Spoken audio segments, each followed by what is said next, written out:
Šis ir bijis Holandē lidostā, un viņš ir redzējis tikai lidostu. Pa ielām nav braucis.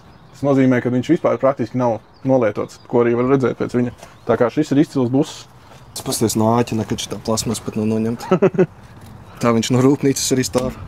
Jā. Pilnas rozetes veselas divas. Ej, nost. Nu kas pa svaigumu? Tepat ir tā kā mājās paklājiņš. Kur var arī uzreiz darbiniekus čipot ar kartēm, kurš brauc, kur pārbrauc, kur nebrauc. Jūs esat redzējuši labāku busu?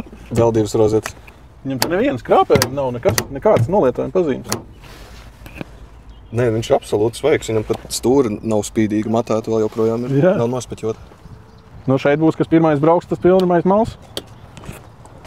Ilgi šitas buses, es domāju, nestāvēs.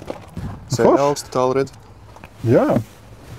Viss labi vērts, sēžam pozīciju. Vai nu tu ievelc šeit nērtu dīvānu, un tev ir 3 vietas, vai nu 2 reālus ērtus beņķus, un tad sadzīvo ar to, ka nevar 3 priekšā. Nu, droši vien, ja kādam vajag 3, iespējams, ka var arī kaut kā nomainīt un ielikt dīvānu. Ir tikai baltu. Ar ventilāciju.